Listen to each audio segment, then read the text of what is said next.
Ouça o Agro, Gestão e Mercado, com Tiago Rodrigues, um podcast do Sistema CNA Senar. Amigo ouvinte, bem-vindo a mais um episódio do podcast Ouça o Agro, Gestão e Mercado, seu podcast sobre mercados agropecuários e gestão de custos e riscos de preços em negócios rurais. No episódio de hoje, a gente vai tentar explorar aqui quais são os desafios para o atual e o novo ciclo do setor sucroenergético. Eu sou o Tiago Rodrigues, assessor técnico da CNA e trabalho com o projeto Campo Futuro, uma iniciativa do Sistema CNA com foco no levantamento dos custos de produção de diferentes atividades agropecuárias pelo país. O convidado de hoje é Haroldo Torres, gestor de projetos do PSEG. Bem-vindo, Haroldo. Tiago, muito obrigado pelo convite. É sempre um prazer enorme estar aqui com vocês, principalmente nesse podcast discutindo sobre o agronegócio brasileiro.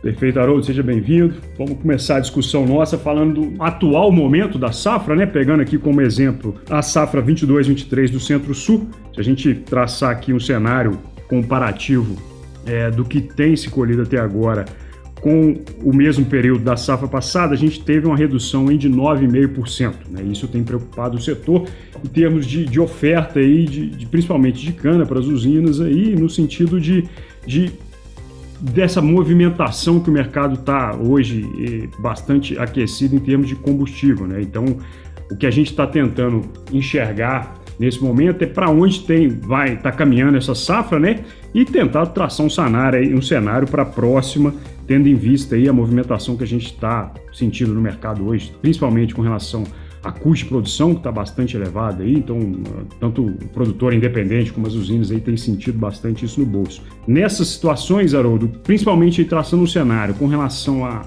essa safra, tendo em vista que a safra passada foi mais desafiadora em termos de clima e a gente tem um cenário produtivo até agora, principalmente no Centro-Sul, refletindo aí uma redução na produção, o que você tem enxergado aí para essa safra em termos de oferta de cana, em termos de condições aí que o mercado tem se posicionado até o momento?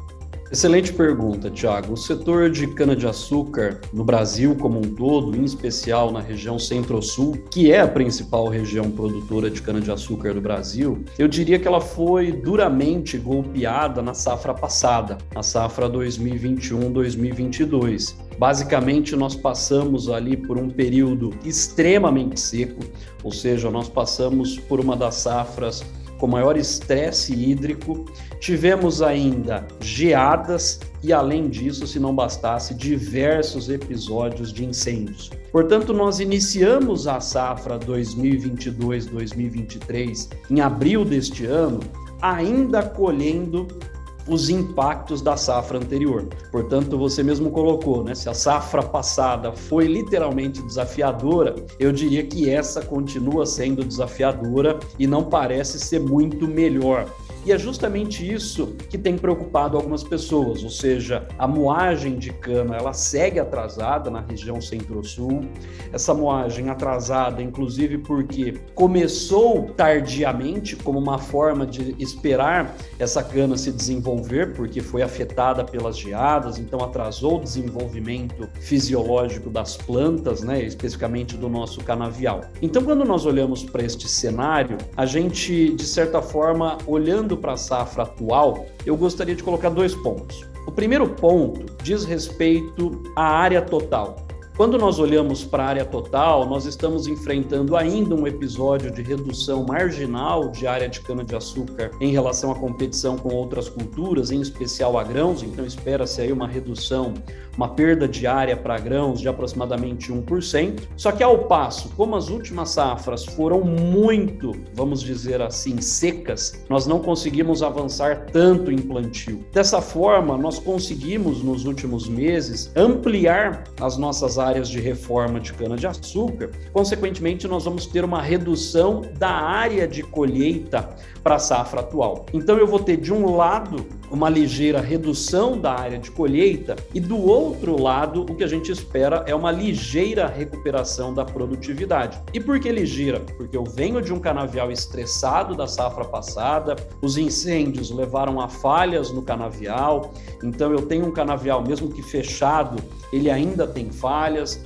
eu tive canaviais que sofreram o impacto da geada e atrasaram o seu desenvolvimento. Então a gente tem sim uma recuperação da produtividade, mas uma recuperação pequena. Quando nós olhamos para essa ligeira recuperação, na região Centro-Sul, nós do PSEG, estimamos que a gente deve ter uma safra aí ao redor de 542 milhões de toneladas, contra a safra passada, que foi uma safra de 525 milhões de toneladas, ou seja, um ligeiro aumento de moagem vindo desta recuperação da produtividade. Porém, a gente vai ter um ATR consideravelmente mais fraco. Se a gente juntar essas duas visões, e aqui é interessante falar, nós começamos a safra com um ATR, uma qualidade da matéria-prima muito baixa. Atualmente, no mês de julho, nós estamos agora superando a qualidade da matéria-prima do ano passado. Por quê?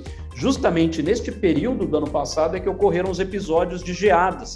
Então foi aí o momento onde produtividade e ATR desabaram e que está acontecendo o oposto neste momento no Centro-Sul. Qualidade da cana e produtividade estão vindo em níveis superiores ao da safra passada. Quando olhamos para o acumulado, o ATR ainda está sendo menor comparativamente à safra passada. Juntando tudo isso, então a gente pode dizer que é uma safra que vai se fechar com um nível de ATR menor do que as duas últimas safras. Vamos ter uma recuperação marginal de produtividade e, além disso, o que eu colocaria é: se eu olhar para o fenômeno que eu comentei com vocês, que é de fato um aumento da taxa de reforma ou da expansão dos nossos canaviais, a gente vê um espaço para o Brasil recuperar sua produção de cana-de-açúcar gradualmente a partir dessa safra, depois a safra 2023 e 2024 e a safra 2024 e 2025 de forma sucessiva. Então,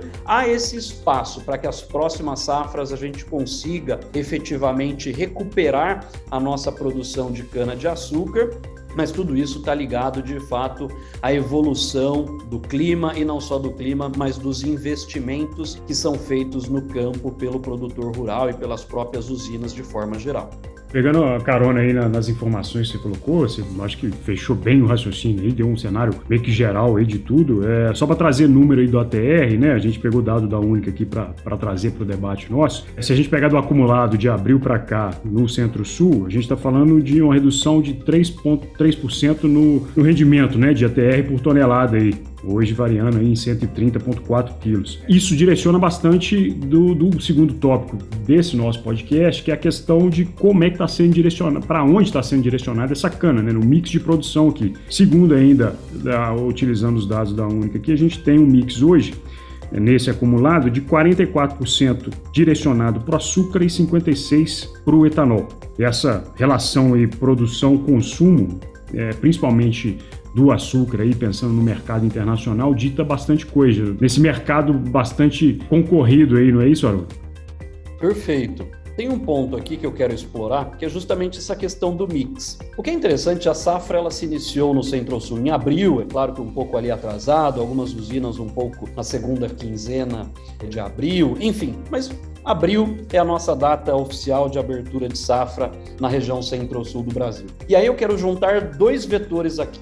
O primeiro vetor, que até especificamente o mês de junho, nós tínhamos ali uma elevação consistente do preço da gasolina e, consequentemente, o etanol conseguiu acompanhar essa elevação no preço da gasolina. Se não bastasse o fenômeno econômico, eu tive um fenômeno técnico. Como nós comentamos no início aqui do nosso bate-papo, eu comecei a safra com um nível de ATR baixo. Agora que nós estamos superando efetivamente o ATR da safra passada, mas até então vínhamos com um nível de ATR muito baixo. Essa qualidade da matéria-prima menor também inibia a produção de açúcar. Consequentemente, uma menor qualidade da matéria-prima forçou as usinas a iniciar a safra também com um mix mais alcooleiro. Então vamos juntar esses dois argumentos. Eu comecei de um lado uma safra tendo uma remuneração melhor para o etanol comparativamente à gasolina e uma remuneração menor para o etanol comparativamente à gasolina. Uma remuneração menor para o etanol comparativamente ao açúcar, principalmente pelos próprios preços da gasolina. Do outro lado, eu tinha uma qualidade menor. Então, o setor ele iniciou com uma pequena redução do mix direcionado para açúcar. Então, como o próprio Thiago mencionou, se a gente pega os dados da Única, até a primeira quinzena de julho, 56,47% da cana processada foi para a destilação de etanol. É uma fatia superior aos 53,91% do mesmo período na temporada passada. Ou seja, essa safra ela começou mais alcooleira, e é claro, como eu tive o primeiro terço mais alcooleiro, eu vou fechar ela com um destino relativamente maior ainda do ponto de vista de álcool comparativamente à safra anterior. Tivemos uma mudança nas condições e vantagens do etanol a partir do mês de junho, com as provações de mudanças tributárias em relação aos combustíveis no Brasil, e que a gente pode falar mais à frente sobre isso. Mas o mais importante a colocar aqui é, a gente vinha de safras, a última safra especificamente, vinha de safras bastante açucareiras. Nesta safra, reduzimos um pouco a nossa produção, especificamente de açúcar, em função dessa vantagem competitiva do etanol no primeiro terço da safra. Porém, em função daquilo que a gente pode discutir mais à frente sobre o açúcar tem sido fiel da balança e equilibrado a produção em momentos onde o etanol perde competitividade. E para falar até um pouquinho sobre o açúcar, acho que é importante para quem nos ouve entender o mercado de açúcar, principalmente o produtor rural. Afinal, nós produzimos commodities, o nosso competidor não é o Brasil, o nosso competidor de fato são os outros players do mercado global. E quando nós olhamos para o açúcar, eu preciso olhar Brasil, Índia e Tailândia. O que acontece nesses três mercados, Brasil, Índia e Tailândia, basicamente é que dita o que vai acontecer em termos de preço e remuneração no mercado de açúcar. Um ponto importante para colocar é que, embora a safra brasileira se encerre em março, a safra global de açúcar ela só se encerra em setembro, ou seja, a temporada global de produção de açúcar 2021-2021, ela só termina em setembro, mas já está todo mundo de olho na safra 2022-2023 desses principais players.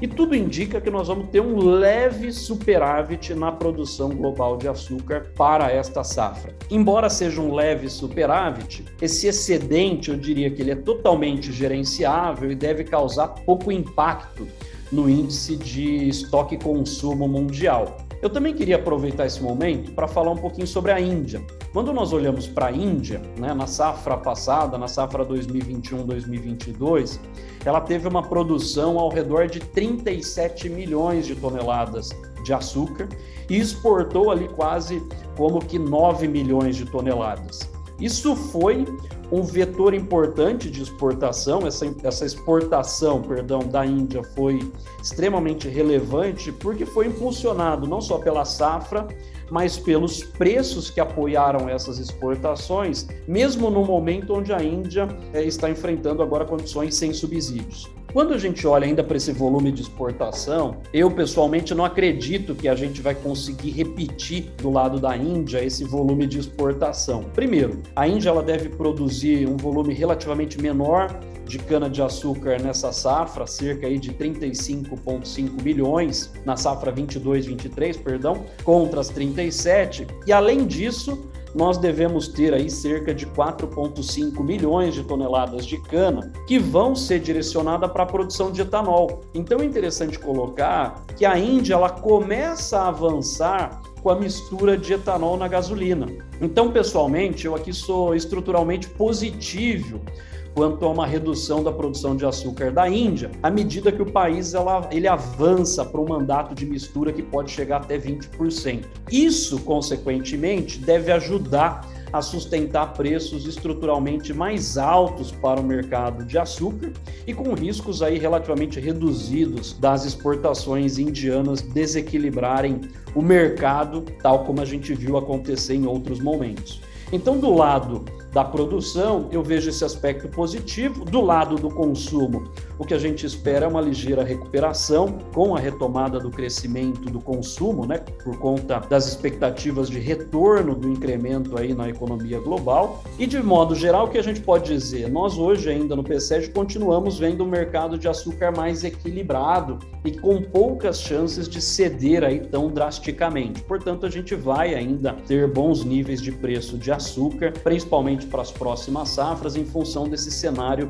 que eu desenhei. Mas é claro que no Brasil a decisão ainda sobre açúcar e etanol, ela passa por uma decisão anterior, que é câmbio e petróleo. Portanto, é um mercado indiretamente afetado por várias variáveis, e veja que aqui comentei de Índia, falei da importância também de Tailândia, mas existem ainda outras variáveis que nós precisamos monitorar, em especial petróleo e taxa de câmbio. Eu vou somar essas duas variáveis aí que você colocou por último agora, o que se tem mais falado ultimamente aí com relação a combustíveis, né, que é a questão aí da aprovação da PEC 15 de 2022, né, a PEC dos auxílios aí, tem vários nomes, né, mas vamos trabalhar com esse aqui por enquanto.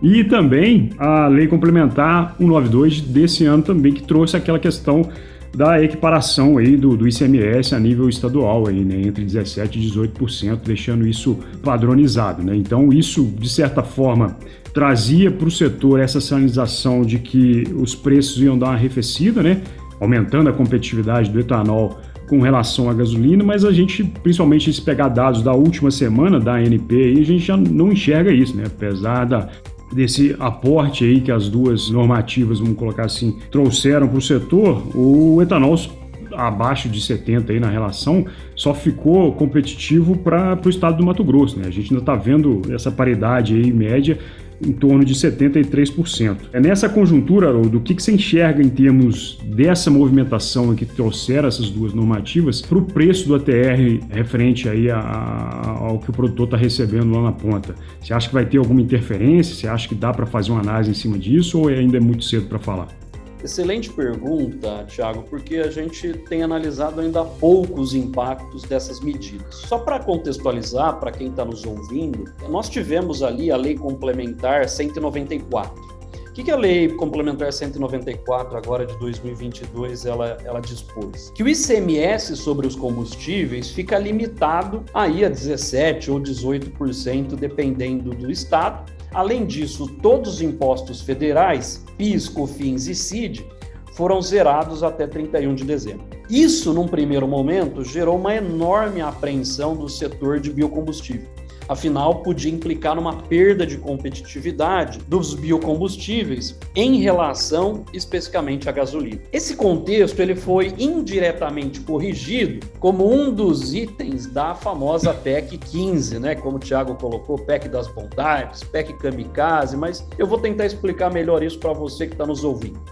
Só para você ter uma ideia, no estado de São Paulo, que é um dos maiores produtores de etanol, o ICMS sobre a gasolina era de 25%. Ele veio para a alíquota modal, que é 18%. Porém, no estado de São Paulo, a alíquota de ICMS do etanol era 13,3%. Quando foi aprovada a Lei Complementar 194 de 2022, é que gerou essa grande preocupação do setor. Horas, eu tinha 25% na gasolina C de ICMS contra 13,3% no etanol. Isso, por outro lado, foi corrigido agora com a aprovação da PEC 15, porque eu tinha 25,3% contra 13,3%. Os 25% veio para 18%, mas nós mantivemos o etanol em 13,3%. O que aconteceu foi com a PEC 15, é que finalmente nós colocamos aí na nossa Constituição que os biocombustíveis eles precisam ter uma diferenciação tributária em relação aos combustíveis fósseis em função das externalidades positivas que eles geram, né? Ou seja,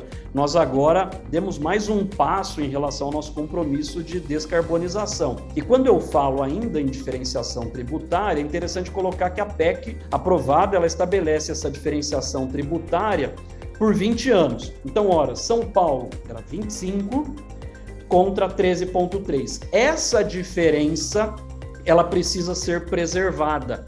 E é isso que ficou definido na PEC, ou seja, enquanto uma outra PEC não for aprovada, a atual diferença tributária é o mesmo que o que valia no dia 15 de maio de 2022. Por isso que em São Paulo, se eu estava com 25 na gasolina e 13,3 por etanol, agora a gasolina veio para 18, então a alíquota de ICMS do etanol hidratado em São Paulo, por exemplo, veio para 9,57, ou seja, eu mantive a proporcionalidade existente antes. Esse é o vetor importante. Aliás, eu costumo dizer e sou otimista em relação à PEC 15, porque para mim eu vejo dois impactos positivos. Primeiro, imposto mais baixo sobre combustível, em especial sobre o etanol, contribui no longo prazo para uma redução de sonegação.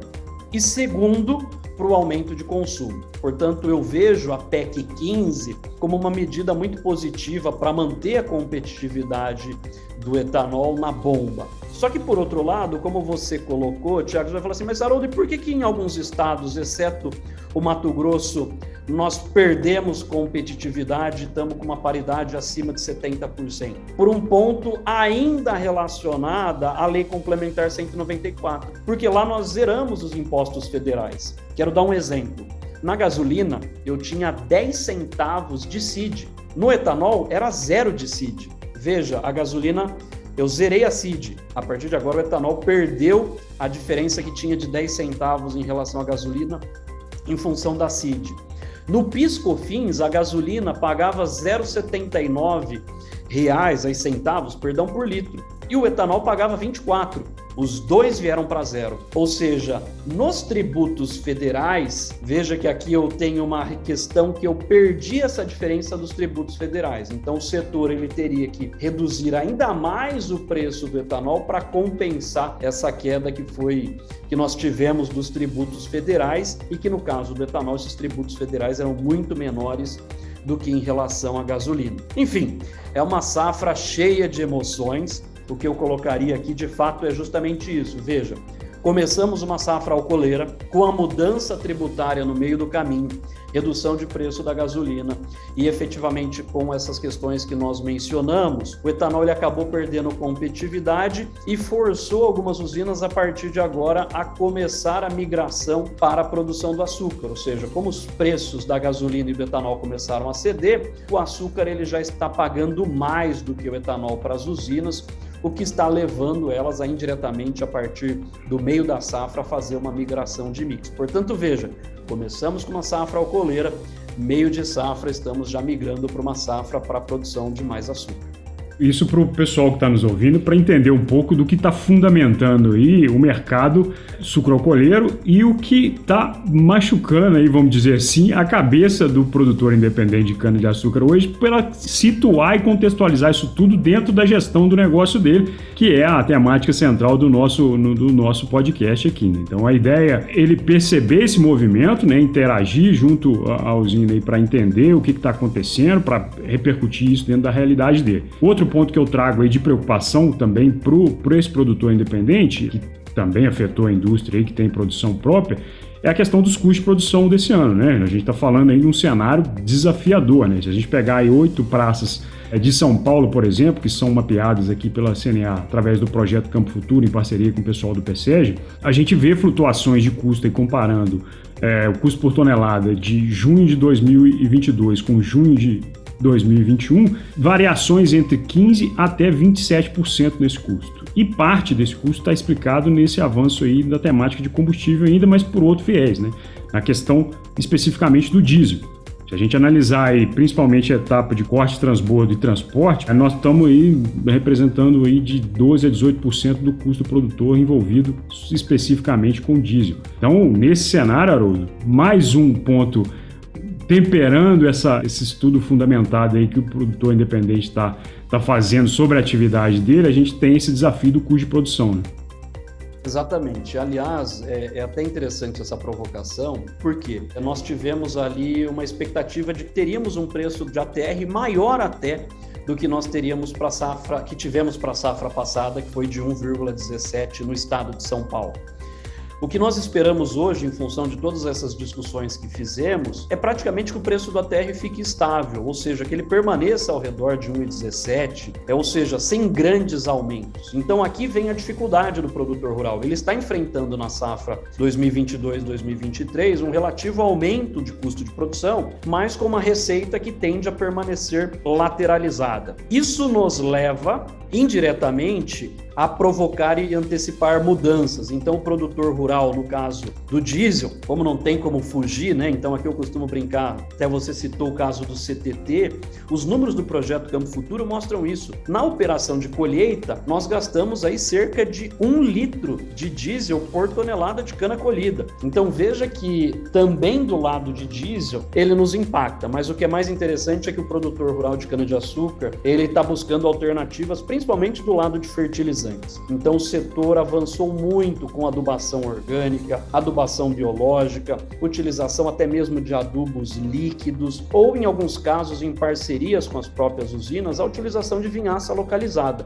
Então mostra que o setor, num momento como esse de receita, onde a gente deve ter uma relativa estabilidade de receita, mas com custos elevados, o produtor tem buscado outras alternativas para manter produtividade e, de certa forma, amortecer um pouco esse impacto do aumento do custo de produção. O desafio é grande aí, porque nós focamos aqui na temática combustível, né? Mas você levantou um ponto aí crucial, que é esse movimento do mercado de fertilizantes aí, que tem tirado o sono da moçada aí com relação a esse planejamento de manejo de canavial, enfim, se planta, renova, se não renova, enfim, tudo isso está inserido aí nessa discussão de desafios aí para a atual safra e para a próxima também. Para fechar esse raciocínio nosso, mais um item aí para temperar essa análise fundamentalista aí, vamos dizer assim, do que tem acontecido com o mercado, a gente traz outro decreto que foi publicado recentemente, que é o 11.141, que mexeu com os créditos de descarbonização, né, os CBIOS, né? E o intuito nosso aqui, Haroldo, aproveitando a sua expertise, é tentar entender, a partir desse decreto, o que muda aí no cenário e principalmente o que ele impacta no programa RenovaBio. Aqui é interessante também para a gente contextualizar o seguinte: o preço médio do CBIO, do crédito de descarbonização, como o Thiago colocou, negociado na B3, no mercado de balcão, em janeiro desse ano, o preço médio ele foi de R$ 64,00. Por outro lado, no dia 30 de junho, esse ativo ele atingiu o pico de R$ 202,00. Um aumento aí, vamos dizer assim, de quase 215% em menos de 6 meses. Os motivos, não precisamos detalhar aqui, podemos bater um papo depois sobre os motivos que levou a essa valorização do CBIO. Mas veja, eu tive essa valorização do CBIO justamente no momento onde o governo federal tinha outro objetivo, que era reduzir o preço dos combustíveis na bomba. Em função disso, é que foi publicado o decreto 11.141, com duas mudanças. A primeira mudança é que a meta para o cumprimento pelas distribuidoras deixa de ser 31 de dezembro e vai para 31 de março. Aqui é positivo, porque aí concilia o calendário do RenovaBio com o calendário do setor sucroenergético. Porém, o que mais afetou o setor foi que a comprovação da meta deste ano, de 2022, ela passou o seu deadline para 30 de setembro de 2023. Então, olha só que interessante. O CBIO ele também estava compondo a receita do etanol, ajudando as usinas a priorizar a produção de etanol naquele primeiro terço da safra. E aí é que muda toda a situação. Quando eu tive a publicação do decreto, até mesmo quando o Comitê RenovaBio apresentou a sugestão dessa prorrogação do prazo para atendimento das metas, o preço do CBIO ele seguiu ladeira abaixo. Só para a gente ter ideia, na terça-feira, na última terça-feira, dia 26 de julho, ele já era negociado a R$ 95,00. Ou seja, no dia 30 de junho ele estava R$ 202,00. Agora, no dia 26 de julho, ele atingiu R$ 95,00. Essa queda, eu colocaria aqui, resultado justamente dessa mudança no programa. Mas eu queria colocar aqui 2 pontos. O primeiro, de fato, a medida ela tem um objetivo, ou seja, redução no preço do CBIO, que vai levar, consequentemente, a uma redução no valor repassado pelas distribuidoras aos combustíveis fósseis. Segundo, isso vai totalmente na contramão do objetivo do programa. Porque qual que é o objetivo do programa? É dar previsibilidade para a participação dos biocombustíveis E é nesse segundo ponto que eu quero dar ênfase e colocar mais aqui uma discussão para a gente conversar. Ou seja, o RenovaBio ele é uma política de Estado que tem como objetivo reconhecer o papel estratégico dos biocombustíveis na nossa matriz energética. Porém, essa medida, ou seja, ao adiar as metas de 2022, ela leva o programa para um outro viés, ou seja, ela leva o programa para uma política de preço de combustível, tirando aquele papel que era de uma política de Estado para reconhecer o papel e as externalidades dos biocombustíveis. E para mim o principal ponto aqui para discussão é que essa decisão, esse decreto, ele muda a regra do jogo com o jogo em andamento, ou seja, sem que o juiz apite o final do jogo, ou seja, basicamente a gente está quebrando umas regras durante o processo. Isso gera insegurança e instabilidade no mercado. A gente deixa de ter um ambiente de negócios aí favorável aos investimentos, leva de certa forma a um desacreditamento nesse mercado de carbono nacional e até mesmo na desconstrução de um programa que serve de referência para o mundo. Para mim, o mais importante para nós discutirmos é que mercados saudáveis dependem de previsibilidade, ou seja, mudanças de regras sempre trazem segurança. E para mim esse é o ponto mais importante. Mercados saudáveis são baseados em credibilidade, previsibilidade e estabilidade. A ausência desses pilares desestimula os agentes de mercado, reduz liquidez e pode levar a uma destruição do valor do CBIO, como a gente está vendo neste momento. Então, para mim, eu vejo, e para fechar aqui, eu diria que o sinal é ruim, ou seja, mudar a regra do jogo acaba sendo ruim e pode levar exatamente ao contrário do que é o objetivo do programa, que é estimular a produção dos biocombustíveis. É claro que a gente tem muita coisa para aperfeiçoar no programa. É um programa, o RenovaBio, que ainda tem muita coisa para ser aperfeiçoada, porém totalmente diferente do que a gente viu agora com uma relativa desarticulação.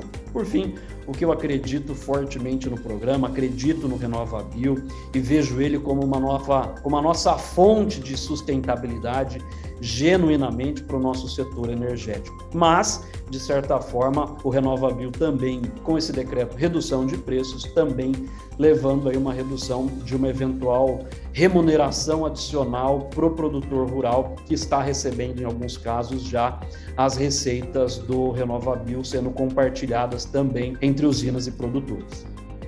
Bom, caminhando para o fechamento desse episódio nosso, depois dessa aula do professor Haroldo aqui, que trouxe informações bastante úteis aí, o que a gente consegue enxergar que com o atual movimento de mercado e os pontos que a gente debateu nesse episódio aqui, o setor produtivo se vê apreensivo, principalmente com influência nos preços recebidos pela tonelada de cana produzida. Então esse é um ponto aí que vai estar sendo bastante discutido daqui para frente.